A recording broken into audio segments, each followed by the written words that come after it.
TikTok, TikTok, TikTok, TikTok. Oh. من جرتني على الخير بربادة قابونا ما جتش خيري لما دبتي ولينا كستي والنجن مقالات وبون فدوان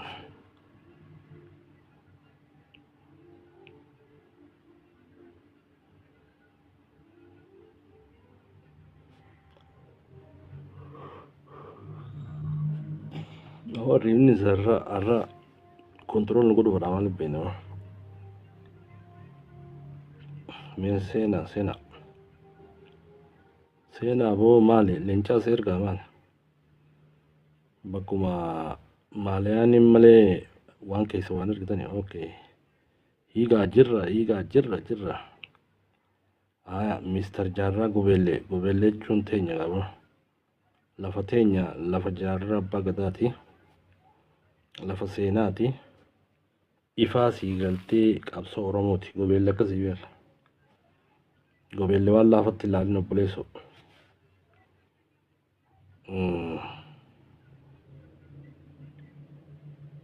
akkasi gobeelle lafa seenaa guddaa qabdu lafa si galtee oromummaan itti dagaagde beeke lafa fooyyee miti seenaa laga gobeelle barreessuu teenya inshaallah qooda si galtee ummata keenyaaf gobeelle fi jaarraa abbaa gadaa jennee barreessuu teenya seenaa laga gobeelleetii fi qabsoo oromoo walirratti waarrarraati obboleessi kiyyagaa waan gaarii na yaadachiise beeta inshaallah barreessuu teenya seenaa laga gobeelleetii fi qabsoo oromoo seenaa laga gobeelleetii fi ulamaa'ota akka Sheekh Mahammad Amiin Karroo jechuun rabbi mataa godhuuf beeytaa qabsaawaadha hunda isaa adda bilisummaa oromooti garuu seenaan isaan dubbatamtu hedduu nama gaddisiisa. Okay, welcome.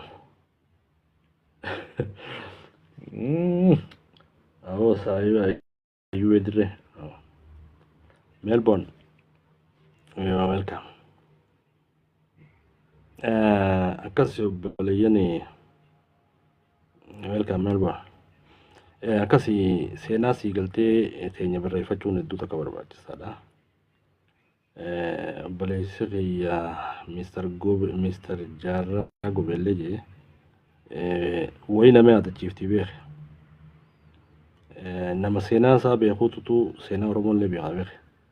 Namni seenaa isaan beeyne waan beeku irra guddaa zamana amma TikTok dhufe kana seenaa teenyaa wallaalleetuma akkaatuma sii galtee TikTok kana gubbaa nama kofalchiifnu tanuma yaadna guyyaa beektaa tanuma namni keenya ijoolleen teenya tanuma kaalkuleeshin dhahaa oolanii akkamitti nama kofalchiifna akkamitti maali jettanii hin gaabboleessoo giiftii akkamitti namarraa buufna maalayaaniidhaan waan akkasiiti. Kanaaf seenaan laga gobeellee seenaa jajjabduudha.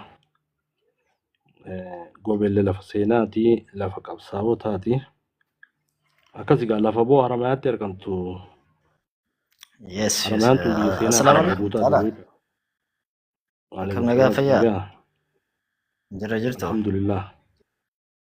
Alhamdulillah jaarra. Baga jiraatti wallahi akkam indaa dargaa jiruuf jireenyarra akkam jiruunte.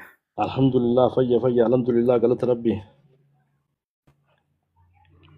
Aboo barra beeytaa talaga gobeellee tana irra guddaa beeytaa namni keenya kun waa'ee laga gobeellee hin beeku beeke.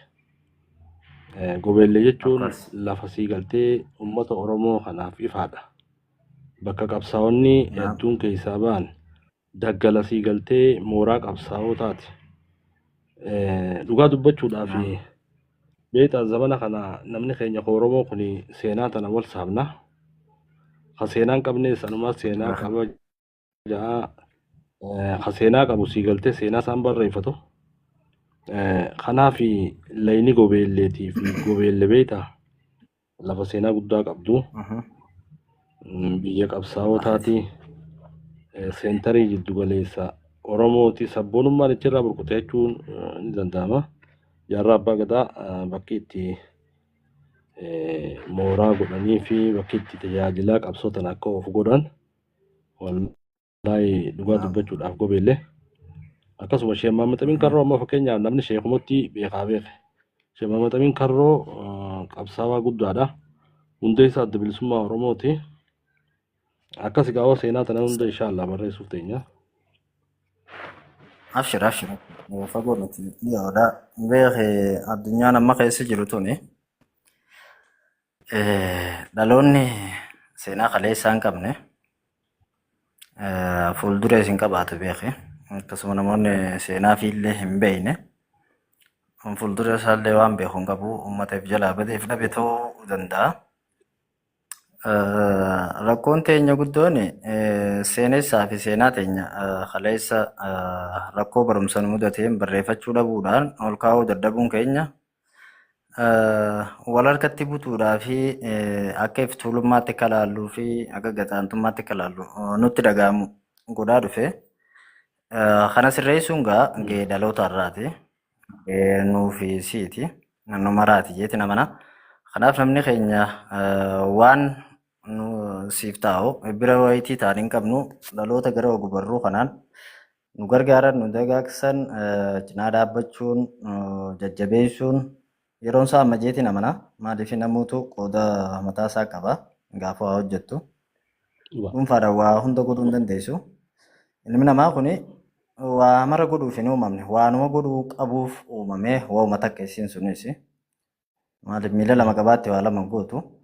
Kanaaf seenaadhaas yeroon qorannee ol baasuu qabnu yeroon isaa amma seenaa teenya akka nuutootti dhugaa akkuma jettee namoota seenaa Oromoo keessatti bu'uura har'aan tana Oromummaa Oromiyaa har'a irraa dubbannu tanaaf bu'uura kaa'e gobeellee bu'uura qabsoo fi qabsaa'ota Oromooti. Egeree Oromoo har'aan tanaati jechuudha.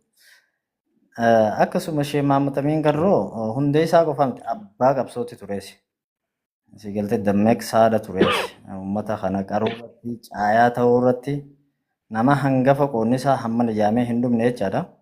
Kanaaf uummata keenya kana seenaa teenya ol baasuun hegeree uummata keenyaatiif dhaloota keenyaatiif faayidaa guddaa qaba waan ta'eef wal barsiisaa wal hubachiisaa namoonni beekamtii fi beekumsa kanarraa qabdan walii qoodaa namoota barreessu gargaaruun saniif akka riifaransii ta'uun baay'ee barbaachisa jeeti namanaa fayyaadee yaada gaariidha. Yeroon barreessinuu samma yeroo irratti hojjennuu samma kallattii hedduudhaan haalli mijataan jira waan ta'eef irratti dalaguun baay'ee salphaadha jeeti namanaa fayyaadee caalaa Karroo jabaaduu wajji jirra haya. Galatoomii waan bareedaadha beektaa. Amma fakkeenyaaf beeki nuti kun amma fakkeenyaaf dhaloota ammayyaati new generationidha. Dhaloonni kun beeki nama seenaa beekututu uummata kanaafillee saba kanaafillee quuqama qabaa. Miskiina isaallee akka gargaaru nama quuqama qabu. Yeroo hundaa'u namni sii galtee seenaan beekne waa hojjechuu hin danda'u beeka. Kanaaf akkasii gobeellee tun lafa jabduudha lafa seenaati. Akkasii seenaa teenya barreeffachuun dirqama. Beeki dhugaa dubbachuudhaaf kan akka Sheekh Mahammad Amin Karroo sheeka guddaadha, ulamaa'ii guddaadha, qabsaa'aa guddaadha. Kanaaf sii galtee kanaas ni barreessine inshaallah barreessine dhaloonni kun dhaloonni beektaa yoo waa beeke dhaloonni yoo seenaa beeke seenaa dalaguu danda'a beeke. Dhaloonni seenaan beekne seenaa dalaguu hin danda'u. Wallaahi waa hedduu takkaa jira fakkeenyaaf namni keenya beektaa. Akka sii galtee warra ba'aa kanatti yoo laallee seenaa teenya tana waa godhachuu waa barreeffachuu hin dandeessu. Amma fakkeenyaaf naannoo masii galtee gobeellee kana yoo fudhatte harroo tana dirree qabsoo tana lafa seenaati lafa qabsaa'otaati bakka itti sii galtee oromummaan itti dagaagte lafa akkasiisan sii galtee seenaa irratti hin odeeffamu yeroo hedduu ummanni lafa sanii ummanni sii galtee naannoo Haramaayaa ummata dhugaa dubbachuudhaaf waa hunda keessatti warra dubbatamu beeke. Qabsoo Oromoo keessattis ulamaa'iinis maaliif namni keenya kun seenaa tana barreeffachuu irratti hanqina qabna. Dhaloonni keenya dhaloota sii galtee qaroo godhuudhaaf seenaa ofii barreeffachuun hedduu takka gaariidha. Amma fakkeenyaaf ani maali kan barkajoo tokko barra nama Hindii bulcha tokko dhiyuma tana barree beeke. Garuu seenaa Itoophiyaa keessa olaalle seenaa Itoophiyaa Teediroos tokkoffaa Teediroos lammaffaa waan sii galtee hin beekne hin qabnu. Zaaraa Yaaqoob bar istirii Itoophiyaa tana bal gingilchinee lafa keenya beeke.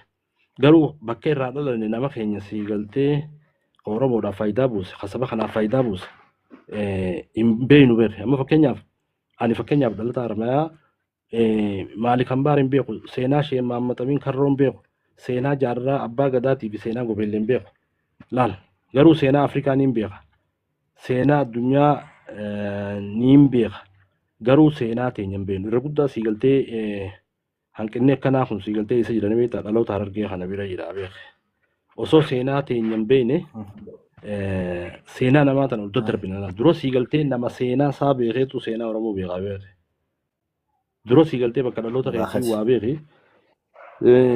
Ajandaan keenya illee egaa kana taachuu baattuu wanni tuni waan jabaadha. Wanni sii galtee laga gobeellee jaamu kun seenaa keessatti waan jabduudha.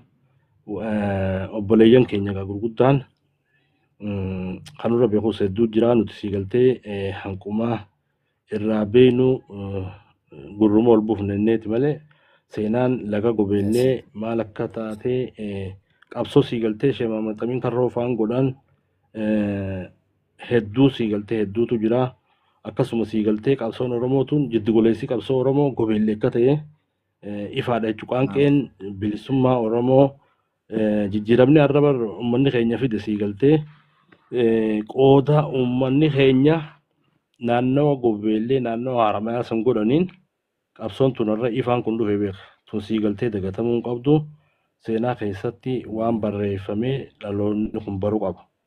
Yoo sii galtee tana seenaa gaggaarii akkanaa tana dhalootatti hin ibsine dhaloonni kun sii galtee dhaloota ofitti amanuu dhaloota konfidensii qabu tahee hin jiraatu. Dhaloota sii galtee gizee qilleensi dhufe gama kanaa fi gamas raafamee jiraatu ta'a. Kanaaf inshaallah akkasitti waan gaggaarii godhuun hedduu tokko barbaachisaadha. Ani yeroo hundaa ajandaan qabadee dhufu obboleessu wanni niin jiru sii galtee akka sabaatti namni jabaachuudhaaf bakka irraa dhalate jabeessu qabaadhaan wanni itti amanu beeka. Fakkeenyaaf namni bakka irraa dhalate yoo laalle deemee sii galtee Wallagga dhaqeetiin waa laalaan hin taatu beeka. Arsii dhaqeetiin waa laalaan hin taatu. Namni dura bakka dhaloota isaa laaleetti akka Harargeettis waa godhuu qaba. Akka Harargeettis jabaachuu qaba. Akkasiin namni sii galtee jabaachaa dhufa. Akka Harargeettis nama jabaa taata. Akka Oromoottis nama jabaa taata. Adeemsa kana keessa waan dabarre humaa godhuu hin dandeessu. Hawarri keessan sii galtee maatiin tee faamiliin tee biitii tee bakka irraa dhalatte jirtu rakkoo keessa jirtu.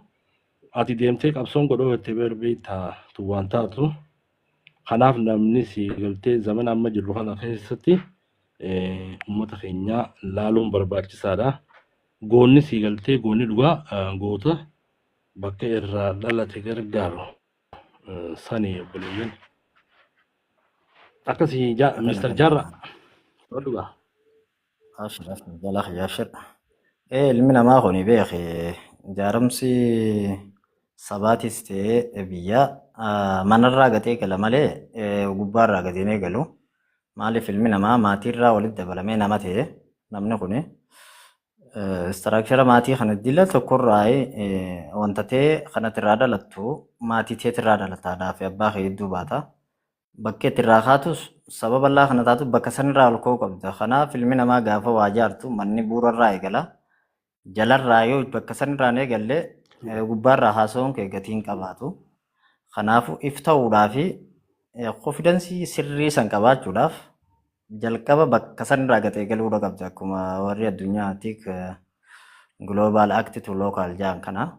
Kanaafuu wanta waa godhuudhaaf akka addunyaatti akka biyyaa yaadi bakka irraa dhalatte san akkasitti hojjechuudhaaf ichirraa jalqabuudha qabdaadha jechuudha. Maaliif ilmi namaa ichirraa eegalta akka jee jalqabu waan ta'eef. Kanaaf ichirra guddinni bakka sanirraa eegalu guddina biyyaatis sabaatis ta'a jechuudha. Biitii maaliif idaame isa saniitiin biyya taate waan ta'eef ichirraa ol eegaluudha qaba. Kana heera biyyaatis bargaa yoo sirriitti argistaanni goote akkasumatti maaliif ichumarraa ol eegala maatiirraa, ollaarraa, gandarraa, araddaa, aanaa guddina istiraakchara akkasiitiin oloo aga sadarkaa naannootti aga biyyaa deemta waan ta'eef. Kanaafuu kuni waan itti qaanfattee karaa biraa fiidiyoo sun taane beeziin bakka sanii ichirraa ol ka'uun jabina hunda yookaan sabaatis ta'e biyyaati waan ta'eef ifirraa kaatee achirraa jalqabuun dirqama ta'a jechuu fayyaa.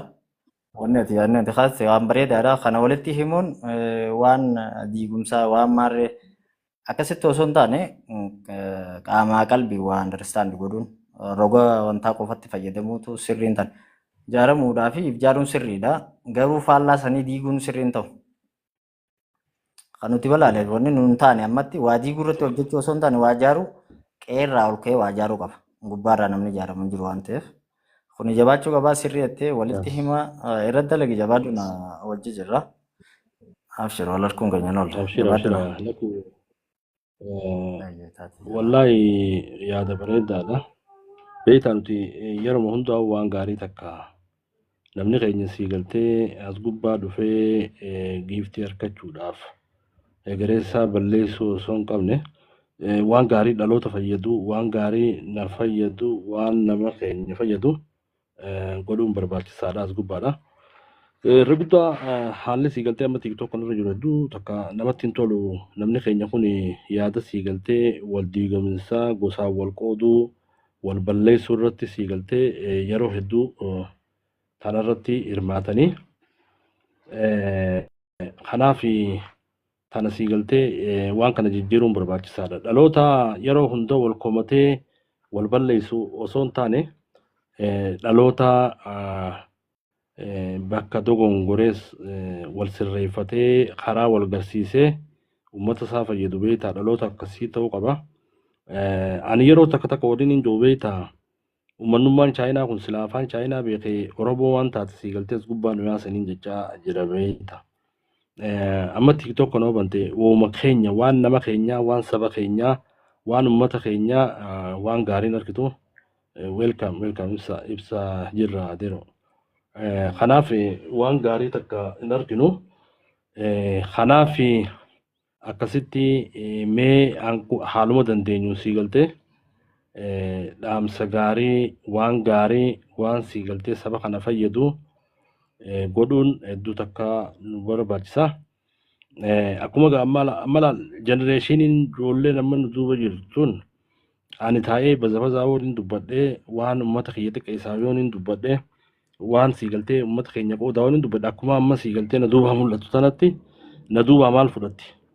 Yaada hamaa, yaada sii galtee jibba, yaada gosaan wal qooduu, yaada wal balleessuu yoon taase ijoolleen xixiqqoo akkanaa tana maal dhaalchisaa jirra hammeenya sii galtee wanni akkanaa kun gaarii miti.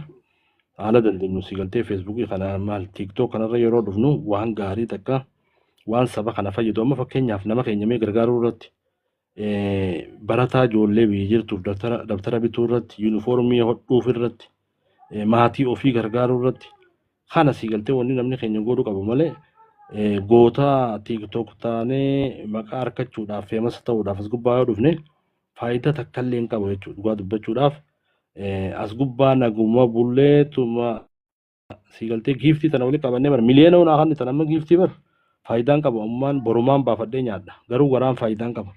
Wanni nan sii galtee dubbadhu waan hamtuudha waan seenaaf hin taane waan nama kiyyaaf hin taane waan biyyaaf hin taane sii galtee namni waa madaaluu danda'uu qabaa. Waan gaarii sii galtee haa goonu waan gaarii sheer haa goonu waan nama keenya jaaru anytime sii galtee waan akkasii godhuun barbaachisaadha. Akkasimee ibsaa walsa seenaa namni seenuu barbaade wanni firiidha. Seenaa wanni guddaan dubbadha. wanni gaabbii hin qabne yeroo hunda beekta waa jaaruun waan gaabbii hin qabne waan faayidaa qabaate rabbi biratti illee ajirii argatta. Summii biifuun teetillee taatu namarraa qabachuun beekigaa sawaaba guddaa beeku kuni beekumsallee qaroomina guddaadha.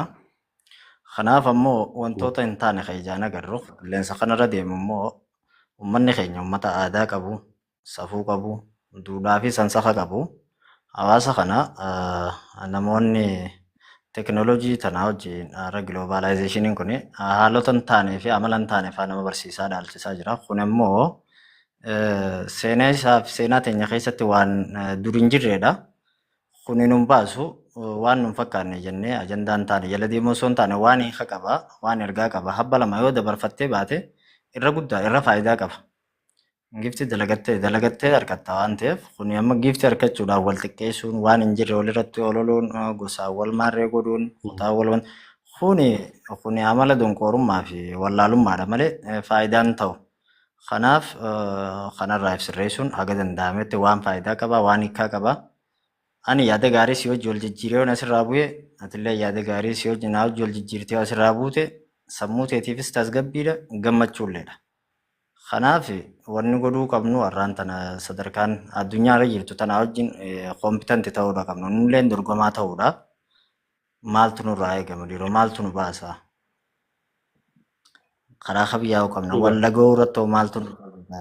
Kajuu mataa walii qabannee addunyaan tuni gareedhaan gamtaadhaan tolti waan ta'eef akkaataa itti mataa walii qabachuu dandeenyu.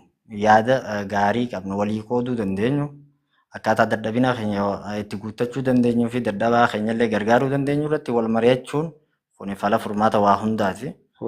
Kana yaaduu baay'ee bareeda. Kana dabarfattii ba'uun wanni kana caalaa hin jiru. Gammachuun kana caalaa hin jirtu. Arrabaa fi jechoota hin taane asirraa dhageesse mataa kanas nyaata. Dhugaa dubbachuudhaaf kun nun fayyadu.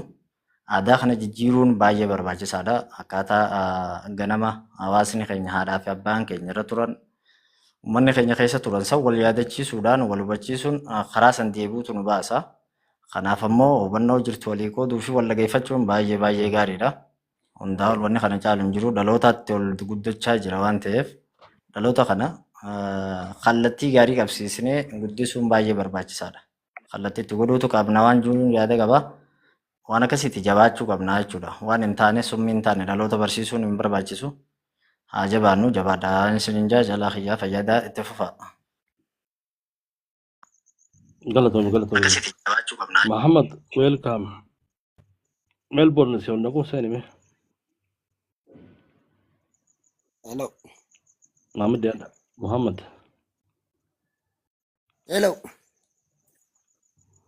Ni dagenya dubbadho dero. Hello dhageysu. Ni dagenya. Ni daga. Akkam nagaya. Bayya. Alhamdulillah. Jira galata rabbi. Kan. Akkasi tifu fi yaada fe. Itti fufi yaada. Dhageessee waan irratti dubbachaa jiru. Waan dhageenyamummaan seene.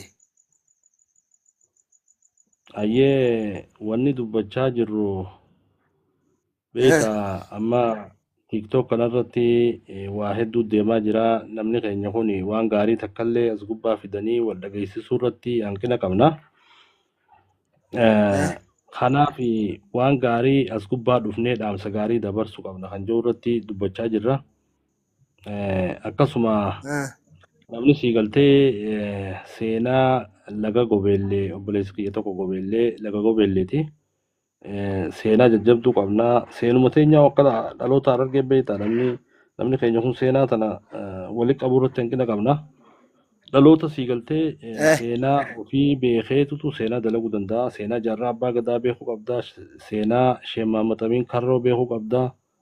Seenaa Sheekh Abdurrahmaan hedduugaa sheekonni ulamaa hin teenya qabsaa'onni hedduudha. Tana godhuudhaaf sii galtee seenaa ta'e beektee dhaloota seenaa dalaguu dhaloota waan gaarii dalaguu dhaloota tiktok kana gubbaa dhufee gorsa namaa kan waan gaarii ta'uu qabna malee dhaloota gosaan wal qooduu dhaloota siigaltee maqaa wal balleessuudhaaf as gubbaa dhufu ta'uu hin qabnu irratti haasa'u jirra akkas itti fufe. Akkas yanilleen gobeelluma waayite. Anumaan gobeellumarraa hin dawwale sheekaa itti aanaan hin beekaa. Mee seenaa gobeellee xiqqoo nu ibsime. Gobeellee gaafa dur gaafa silaa jaarraan jiru sani. Amma biyyi nuti jiru sana goda silaa inni gaafa san keessa taa'uudha. San hundaa'uu hamma nuti bira jirraasi guyyaarraa gara goda san keessa taa'ee jirraa. Hello. Siin dhagaa deem. Dhagaa gaachanaa jaanii nama goda inni gaafa san keessa galu waa. Dhagaa gaachanaati golli tan. Achuma biyyi teenya achuma nuti. Itti fufime. Achirraa ammaas ol bobbaa achirraa keessa ol bobbaa. Harroo tanaas masgiida inni gaafa san jaare. Hello. Masgiida inni gaafa san jaare amma ammaan tanaa ni jira. Masgiida inni gaafa san jaare haareewwamsaniiti. Kajaarraa abbaa gadaa jaare. Masgiida seenaa ta'uu qaban. Gaafa inni san jaare. Keessa salaatee asiin haramaan ba'a beekte. Gaafa akka magaalaa ol boofadhee akkasitti ba'an asiin. Karaan isaa asiin laga keessa ol dhufee asiin akkatti harroodhaan beeba. Masgiida sanis amma haareewwamsineeti. Kanuma dhaaba isaan diigini qorqorroma gubbaadha godhanii. Akkasitti amma inni sunis haala bareedaadhaan bifa bareedduudhaan jira beekte. Akkasitti ammas dhagaa gaachanaa walitti ilaalgonni ammas olii sanatti uggaa dhufe uggaa tarta galu ammas olii sanaan ni jira tokko jira.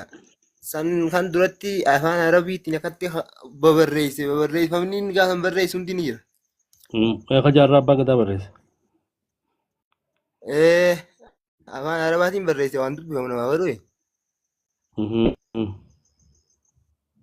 Akkasitti nuti biyya inni keessa taa'ee keessaa qotisaniin jechuun baana hedduu waan nama guddaa nuti seenaa isaa gaafa safaa nama guddaa ta'e. Likkittiin beekaa amma womaan harkisan malee tagaafasiisan amma dura dargaggeessaa ta'e. Halal maaliif kaafna nuyi ta'a Muhammad? Fakkeenyaaf anilleen warra haramayaati. Maali seenaan haramayaa tunii fi seenaan gobeellee seenaa gurguddaa qabdi. Haramayaan tuni seenaa jajjabduu qabdi.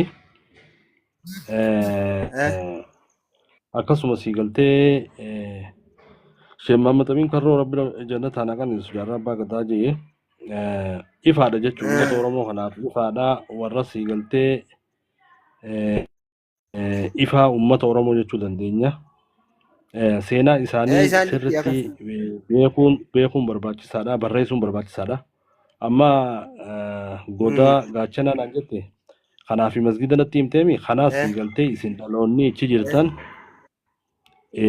sirriitti barreessuu qabdan obboleessa kiyya. Seenaan tun seenaa jabduu waan nuti laaftutti ilaallu miti. Fakkeenyaaf gobeellee jechuun bara jiddugaleessa qabsoo Oromooti. Uummata Oromoo kaarraa Oromoo jee akkanatti qomadaa otoo kanaaf bu'uurri siigaltee ichi beeke.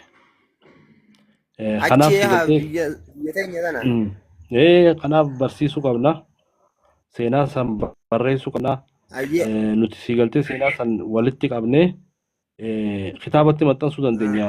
Inshaallah akkasitti beekta amma fakkeenyaaf isin seenaa laga gobeellee yoo akkasitti addaan baaftan kitaabaan itti goonee jaarraa abbaa gadaa achi keessatti akkam akka ture seenaan Sheekh Muhammad Amin Karroo akkamii Sheekh Abdurrahmaan Daammotaa qabsaa'ota hedduu jira seenaa qabsaa'ota hundaa san siigaltee barreessuun barbaachisaa nama siigaltee seenaa beekeetitu seenaa hojjechuu danda'a beek namni dhaloonni seenaa hin beekne doofaadha dhaloonni seenaa hin beekne maal godha asuma akkasitti gubbaadha tiiktook kana gubbaadha wal qooda akkuma namni keenya immoo wal godhu abaluu gosootana siigaltee akkana taanaa beek akka akkana hin taane waan gaarii siigaltee waan seenaa barreessuun barbaachisaadha ati keessattuu siigaltee maama keenya waa'ee siigaltee seenaa laga gobeellee seenaa jaarraa abbaa gadaa maammaxamiin korroo siigaltee ijoolleen teenya tabaratte hedduu jira seenaa sana akkasitti nuuf walitti qaba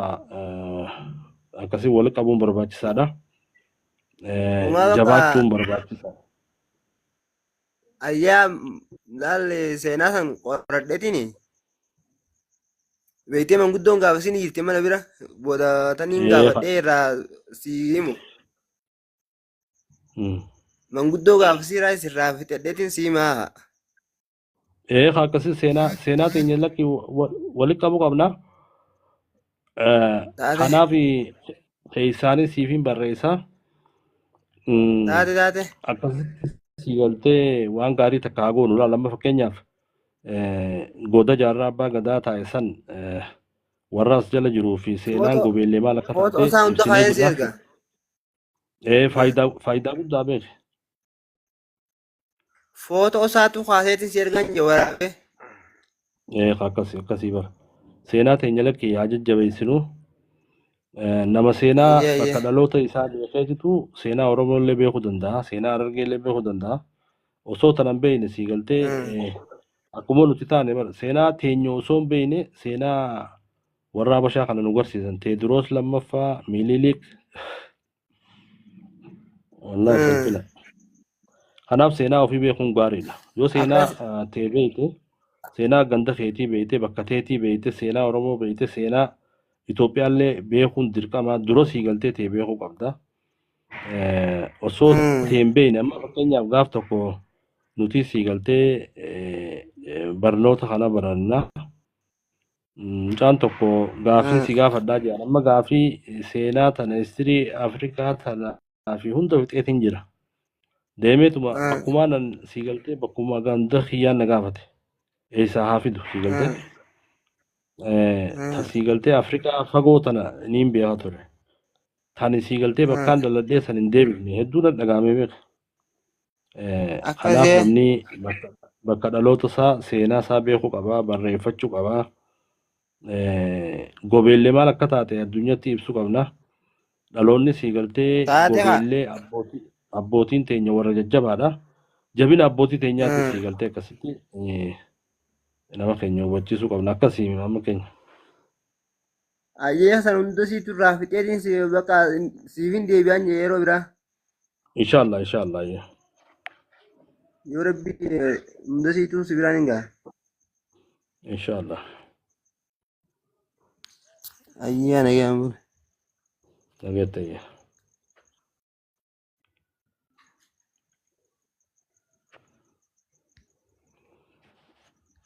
Ayyeega jara keenya osuma jennuutitti seenaa laga gobeellee seenaa jarraa abbaa gadaa gobeellee keessatti hojjate goda sanillee nama beeku Muhammad kun warra gobeelleeti. Waa hedduu siigaltee waliin dubbannee akkana hono nuti ilaal siigaltee waan gaarii akkanaa tana fa'aa dhaamsa gaarii akkanaa waan nama fayyadu waan uummata keenya fayyadu. Waan gaarii kana goona malee bazabazaan goonu bazabazaa warra TikTok bazabazaa teetiin deemu giiftii wali qabadhu bazabaza nuti waanuma gaarii waan uummata keenya faayidaa qabu goona malee bazabazaan goonu shiita uffannee kanuma dhiiraa kanaas gubbatti hin baanu warra shiita uffattee giiftii barbaadu deem barbaade. Zalaalam sirraan banamtooti. Akkasii boo.